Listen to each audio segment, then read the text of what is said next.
Substitutes. Episode 8. Fregin was looking through some seminar schedules with Paul that morning. It resonated with Paul's new function to conduct and oversee drug awareness programs for the youth, and even though Paul loathed his new duties, he managed to put in as much dedication to move it along. There was a soft tap on the door and Ejembi entered the office. "You called me, sir. Please come in and sit," Fregeni said as Ejembi took his seat beside Paul and they acknowledged each other. Fregeni leaned towards the backrest of his upholstered chair. "Give me what you have," he urged, and Ejembi cleared his throat. "Well, there's a rising speculation that the authorities are pushing for a reduction and outright pardon of some non-violent offenders, and we gather they are compiling a list," Ejembi said, and Paul cocked his head as the three of them exchanged glances. "Should we be worried? Is there anyone on that list who shouldn't be there?" Fregeni asked. Ejembi exhaled, looking from Paul to his boss. "Jedediah Olumegbon may be up for a pardon," he said, and Paul suddenly felt his stomach drop at the mention of that name. Fregeni also sat up. His eyes almost popped out of its socket. "Isn't that one of Tiger's men?" the old man asked, and Ejembi nodded. Erdem raided Tiger's cartel based on classified information because the drug lord was believed to be meeting with two of his major drug distributors that Saturday evening. The men from the agency rounded up almost everyone in the house, but Tiger escaped into his underground hideout. Thereafter, the agency laid a siege around the house for almost 12 hours with the intention of forcing their way in if Tiger did not surrender. During this time, Erdem called for more backup in order to advance into the next stage of attack, but it appeared Tiger was smart enough to detect that he was not fully covered. A gun battle ensued, and Erdem was gunned down by one of Tiger's men, or perhaps Tiger himself. They believed that either Tiger or one of his boys matched the description of the person who committed the murder, but they could not prove it. Tiger escaped into thin air while Jedediah served time. Paul turned to his boss and struggled to find the right words. "Sir, they can't do this. Jedediah doesn't qualify as a non-violent offender, so how did he make the list, for heaven's sake?" Paul asked his boss, who rubbed his temple as if to ward off a sudden headache. Paul paced the room, unable to settle in one spot. In all his years of serving the agency, he saw nothing like this. A state pardon was not an option for a dangerous criminal like Jedediah, especially when it involved the murder of an officer. So perhaps there was some mix-up. Fregeni was confirming the details again from Ejembi. "Are you sure of this?" he asked. Ejembi nodded. "Abuja just confirmed it." Paul leaned in, facing his boss. "Sir, allow me work on this. I could take this up and..." "Ejembi and his team will go about it the legal way. That's all we can do for now," Fregeni said, but Paul disapproved with a frown. Why did it seem like he was the only person in the room who understood the gravity of the issue? Maybe not in entirety, but the other two men were unbelievably calm and he couldn't comprehend it. "Sir, we recently arrested Mike Fetuga, one of Tiger's accomplices. Why don't we..." "Harrison, sit down," Fregeni instructed. "But they are about to free a very violent criminal, a man who murdered an officer of the agency." "Harrison," Fregeni's voice was elevated as he continued, "do you think I am enjoying this? We are fighting a war here." The old man clenched his jaw. "This is war, and nobody said it will ever be easy, so sit down," Fregeni shrieked. Paul looked away to curtail his displeasure, but Fregeni was pointing at the empty seat beside Ejembi, so he settled into it and let out a heavy sigh. Ejembi allowed the hot air settle before he spoke up again. His voice was low and emphatic, but the reality of his message was unbearable. "There's a lot of anxiety concerning this issue from the agency, and even from civil rights lawyers." He paused and then continued.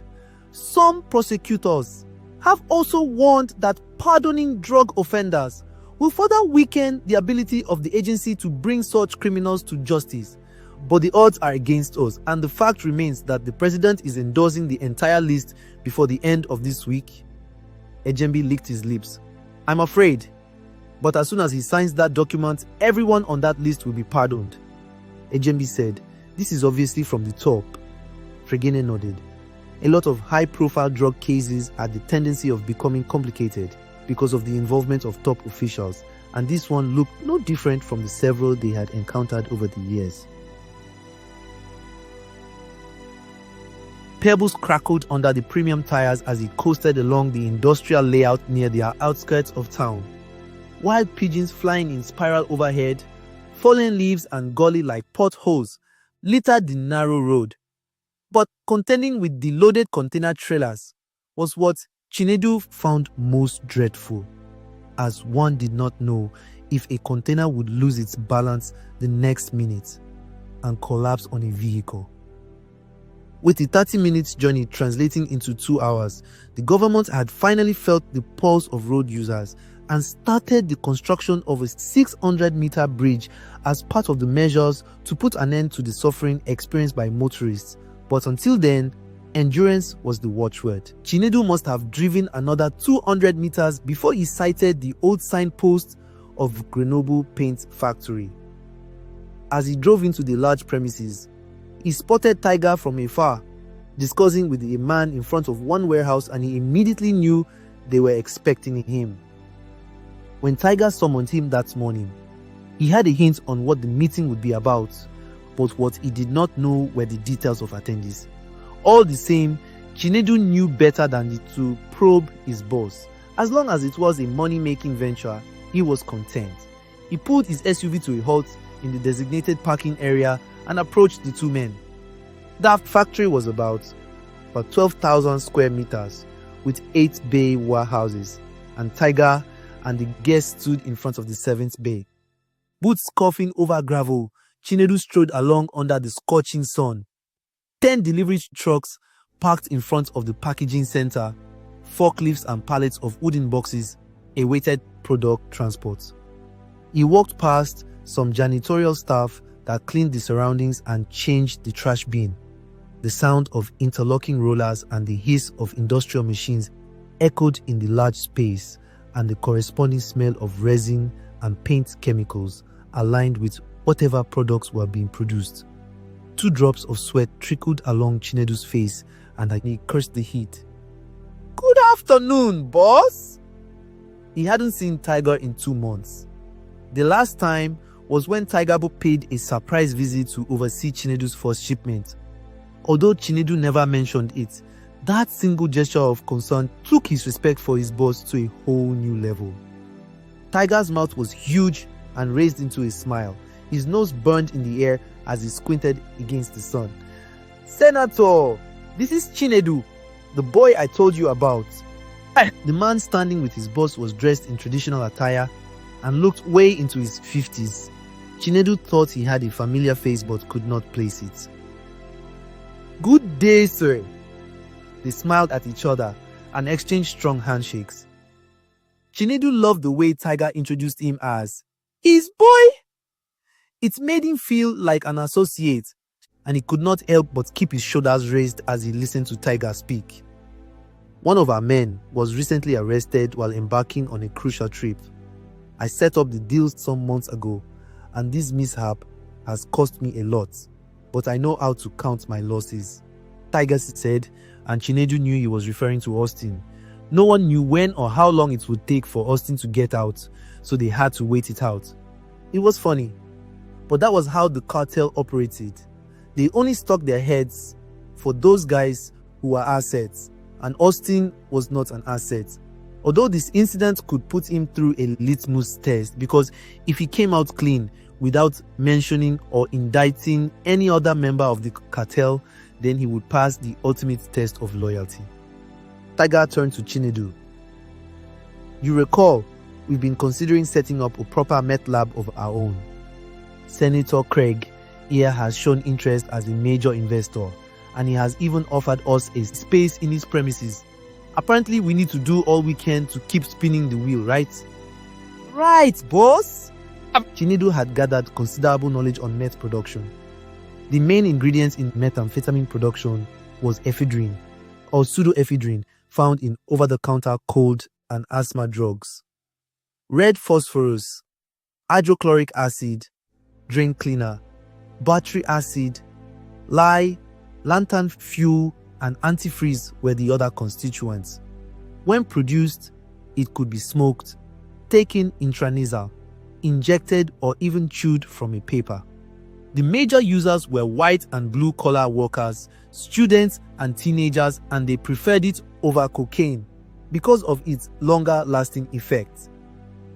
With an approximate street value of $80 per gram, dealing in meth was a lucrative venture, and although its production could be carried out in a mobile suitcase, Tiger wanted to invest in a physical lab in order to reap the enormous returns. Also, the strong odor from ammonia, acetone, and other chemicals was likely to go unnoticed since the paint factory produced similar waste. Chinedu has started daydreaming of the new role Tiger was about to bestow upon him. He would definitely be the one to oversee the production, which would propel the cartel to a new level. They didn't need a lot of people for meth production anyway, just 1 or 2 foreigners who would train him for a few months and exit once knowledge had been transferred. Since Chinedu joined the business, Tiger had been the one pulling the major strings and packaging business ideas. Tiger was the brain behind the cartel.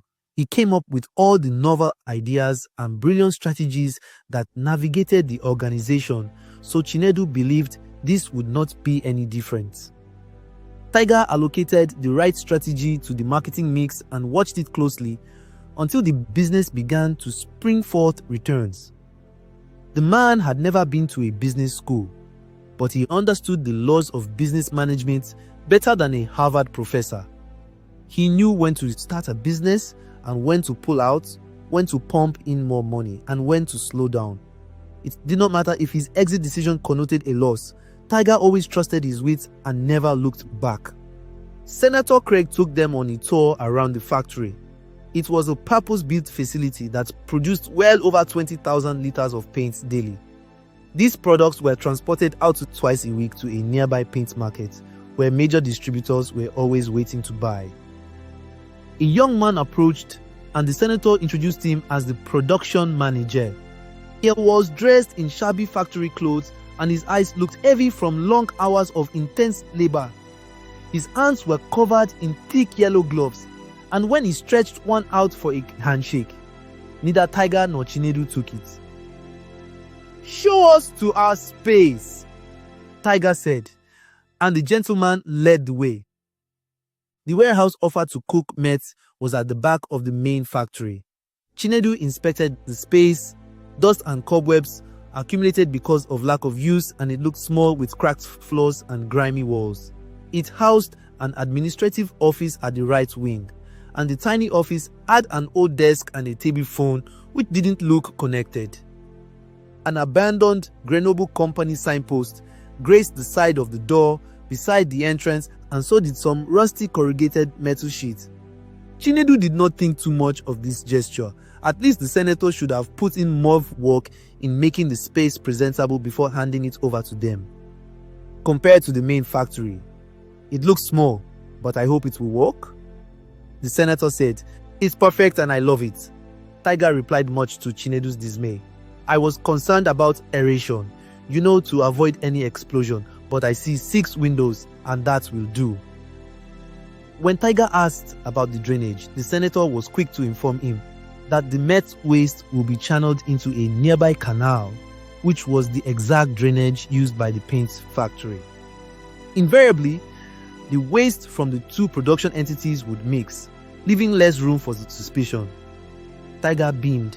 His oversized head jiggled over his tiny frame. The location and plan seemed ideal, and it was obvious he was impressed with his decision to use the place. "Thank you very much, Senator. I appreciate this." "Always my pleasure. Thank you for also flying out here on short notice." "It's nothing. I haven't been here in 2 years.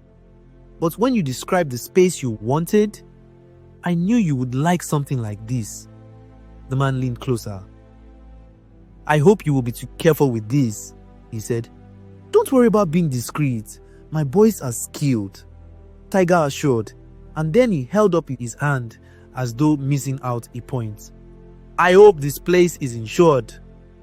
It's fully insured, the senator replied as the two men roared in laughter, leaving Chinedu to wonder how they could attach humor to insurance. As they watched the senator being chauffeured out of the premises, Chinedu closed up the space between himself and his boss. So when are the production guys coming in? He asked. What guys? Tiger asked. Chinedu knew Tiger was aware that he did not know how to cook meth yet. When they glazed over the topic several months ago, Tiger mentioned he would bring in 1 or 2 foreigners to help set up the lab and to train him in the process. But that afternoon, he watched Tiger shake his head vehemently. Haven't you been listening to the news? The agency just confiscated 3 labs in the eastern part of the country, and they arrested some foreigners, so bringing foreigners in at this point will drag unnecessary attention, Tiger explained. So what's your plan, boss? Chinedu asked. His lips were pressed tight as a white SUV drove through the large gates of the paint factory, and Larry hopped out of the passenger seat. Larry was their legal counsel. He handled all their dirty work and court cases for several years and had made a huge fortune dealing with controversial drug cases. He was also an arrogant man that didn't seem to bother about anybody's opinion but his own, carrying a briefcase everywhere he went, which was either empty or full of cash. That afternoon, he was dressed in his usual black suit over a white-collared shirt. His pot belly seemed to get in his way as he paced towards them. Jedi! Tiger finally responded, Jedi. Chinedu felt his heart sink as he repeated the name slowly. Jedediah Olumegbon was one of Tiger's strong hitmen in the cartel, but he was behind bars for the murder of a narcotic agent. Moreover, why did Tiger have to bother about Jedediah when Chinedu was available and willing to do the work? His mouth turned dry as he tried to wrap his head around the decision that was set to burst his bubble. Is there any hope with his case? He asked. Relax. Larry will tell us. After the exchange of pleasantries, Chinedu listened with displeasure as Tiger sang Jedi's praises like he was some wunderkind. Setting up and maintaining a meth lab is very sensitive. One little mistake and everything could explode, Tiger explained to Larry, who urged him with his eyes. Jedi is an intelligent chemist. He learned to cook meth way back in Europe, and it's crucial to us that we get him back at all costs. I understand. Be rest assured we are working on it. The judge hasn't come around yet, but I'm sure he will. Does he need more money? Tiger asked, and Larry shrugged. That might help, he replied. Do everything you can. I need my boy out of that place at all costs. Tiger said, we are up against a lot, but I'm working on something with a few people. A flash of optimism finally appeared on Larry's cold face, and Chinedu knew Tiger had seen it too. Good. Tiger lit a cigar, dragged it, and puffed. Larry was experienced and a well-respected advocate of the country with a proven track record. Also, his experience with navigating similar situations was no secret, and that was why Tiger trusted him.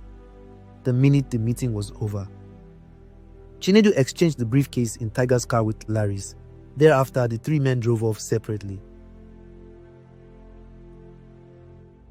She called in sick. Grace was in Lara's office that afternoon, leaning against her desk.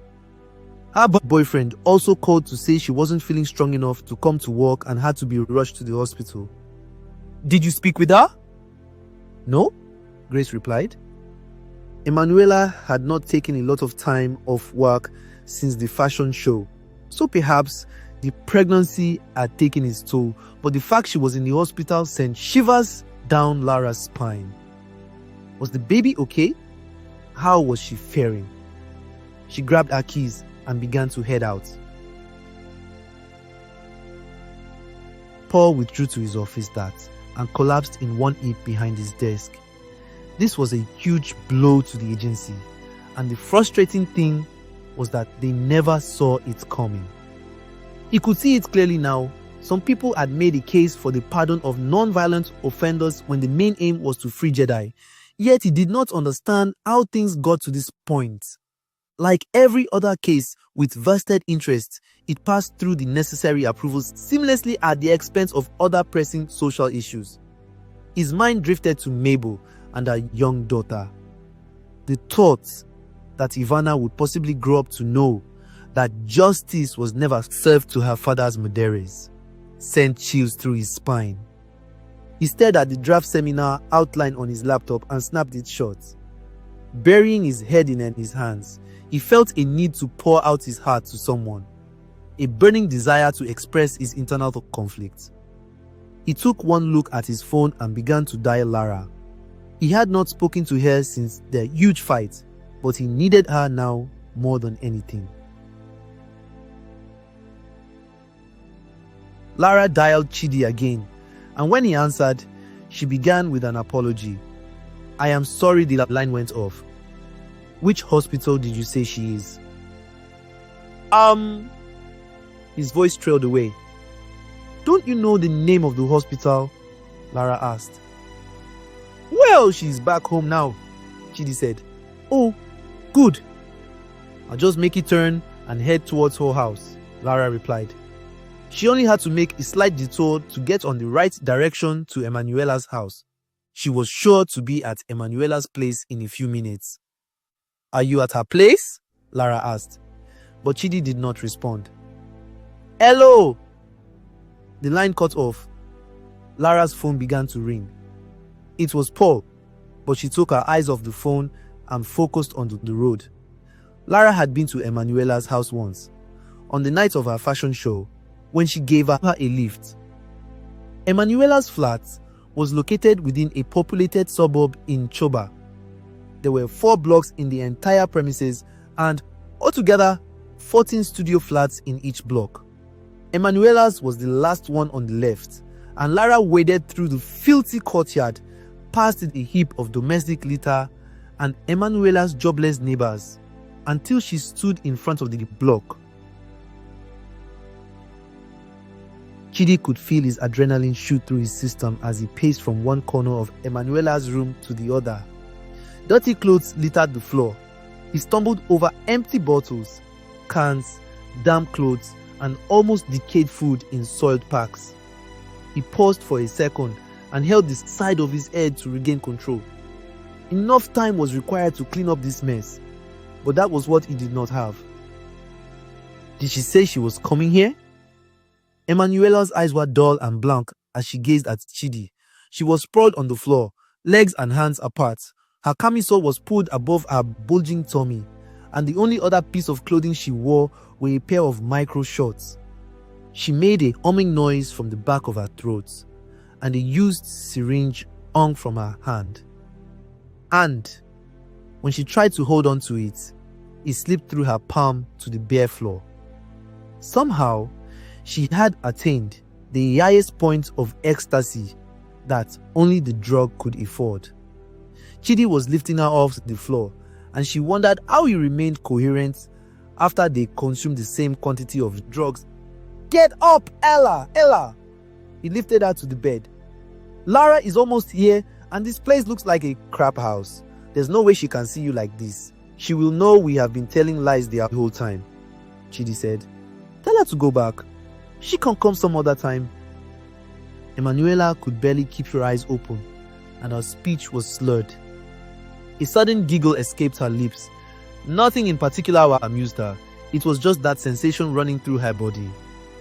Chidi exhaled. His pregnant girlfriend was as high as a kite, but he did not want to blow his chances with Lara, because there were no guarantees she would continue giving Emanuela any financial assistance if she discovered Emanuela was on drugs. Reaching for a trash bag from the kitchen cabinet, he threw in empty cans, bottles, packs of leftover food, and used syringes. He bent over to gather a heap of clothes from the floor and the surrounding chairs, but trembled when he finally heard the dreaded knock on the door.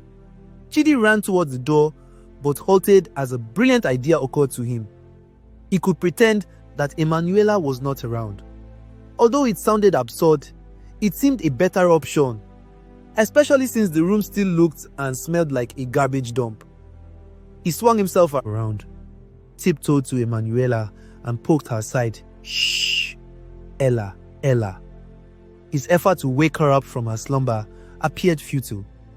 Emanuela swayed her head from side to side. The familiar euphoria of the synthetic drug was still present. Chidi whispered into her ears, "You need to be quiet, okay?" he said as Lara's insistent knocking rattled on the wooden door again. This time it was louder, as she wondered if she had heard Chidi properly over the phone when he told her Emanuela was home. It was at that point that she heard the creaking sound of the door. Chidi stood blocking the entrance, combing his hands through his messy dreadlocks. "Chidi, I didn't know you were here." "Oh, I came in about a few minutes ago," he said. Lara wondered why his legs would not stay still. He was dripping with sweat, and the untidy white singlet he wore exposed the wild tattoos on his arms and chest. However, she was most concerned about Emanuela. "Can you step aside? I need to go inside," she asked. "Ella just went out," he said, and Lara tightened her lips as he continued. "Yes, her mother asked her to come over for a while, so she's gone to her mom's place." Chidi stuttered. "I thought you said they had discharged her from the hospital." "Yes, but she called me on my way here to tell me her mother sent for her." Lara narrowed her eyes and shook her head. Chidi seemed to hide something, yet she could not place her finger on it. Besides, she was getting distracted again by her phone, which had not stopped ringing all afternoon.